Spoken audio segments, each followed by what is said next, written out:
जलवायु परिवर्तन पर मोदी का टेंशन। भारत अन्य सभी विकासशील देशों की पीड़ा भी समझता है। खत्म होगा वैज्ञानिकों का टेंशन। अंतर्राष्ट्रीय स्तर पर दुनिया का सहयोग करने के लिए इंस्टीट्यूशनल सॉल्यूशन भी दिए हैं। पीएम मोदी ने दुनिया को दिया मंचामृत फॉर्मूला। आज अमृत तत्व रखना चाहता हूँ। विश्व गुरु बनने की ओर भारत ने बढ़ाया कदम। हजारों वर्ष पहले ये मंत्र दिया था, समगच्छध्वम समध्वत्वम संवो मानसी जानता। आज 21वीं सदी में ये मंत्र और ज्यादा महत्वपूर्ण हो गया है, प्रासंगिक हो गया है। बड़े बड़े हिमखंडों को पल भर में पिघलते देखा होगा। असमय मौसम में बदलाव को महसूस किया होगा। कई देशों के डूब जाने की बातें सुनी होगी। आपके मन में होगा, आखिर ये बदलाव हो क्यों रहा है? तो उसका जवाब है जलवायु परिवर्तन। लेकिन पीएम मोदी जलवायु परिवर्तन को रोकने के लिए दुनिया में एक मसीहा के तौर पर उभरे हैं। जलवायु परिवर्तन को लेकर विकसित देशों की मनमानी के बीच पूरी दुनिया की निगाहें पीएम मोदी पर टिकी थीं।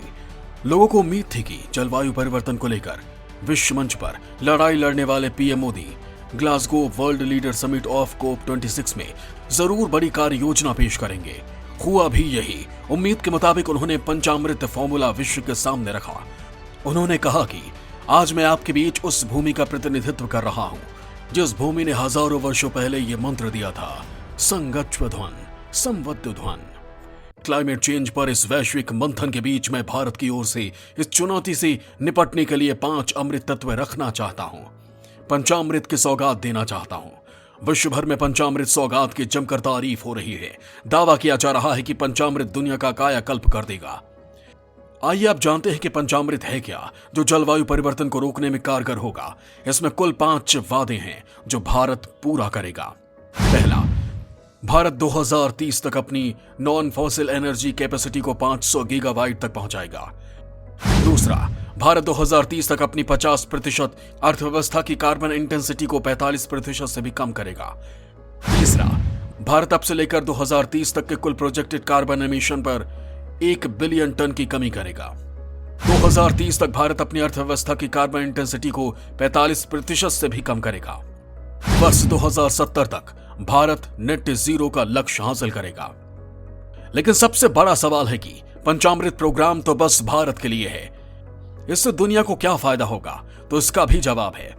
जैसे जैसे भारत पंचामृत लक्ष्य को प्राप्त करने लगेगा तो दूसरे देश, खासकर विकसित देशों पर भी दबाव पड़ेगा और पूरी दुनिया में जलवायु परिवर्तन रोकने की होड़ सिमट जाएगी, क्योंकि जलवायु परिवर्तन को लेकर आज तक किए गए वादे खोखले ही साबित हुए हैं। दूसरी तरफ भारत की महत्वाकांक्षी कार्य योजना से विश्व में भारत को जलवायु मोर्चे पर बढ़त हासिल हो गई है। भारत के इस पहल के बाद विकसित देशों पर भी अपनी जलवायु प्रतिबद्धताओं को पूरा करने का दबाव बढ़ गया है। वहीं दुनिया भर के जलवायु वैज्ञानिक पीएम मोदी के इस पहल को एक सुलझा हुआ कदम मान रहे हैं। इससे भारत ही नहीं, पूरी दुनिया को एक नया रास्ता मिलेगा जिस पर चलकर जलवायु के बढ़ते खतरे को खत्म किया जा सकता है। विकासशील देश जलवायु परिवर्तन से सबसे ज्यादा प्रभावित हो रहे हैं। खासकर मौसम में बदलाव के कारण खेती किसानी भी प्रभावित हो रही है।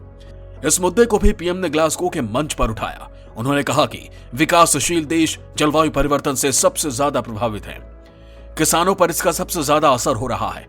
ऐसे में पिछड़े देशों को वैश्विक मदद मिलनी चाहिए।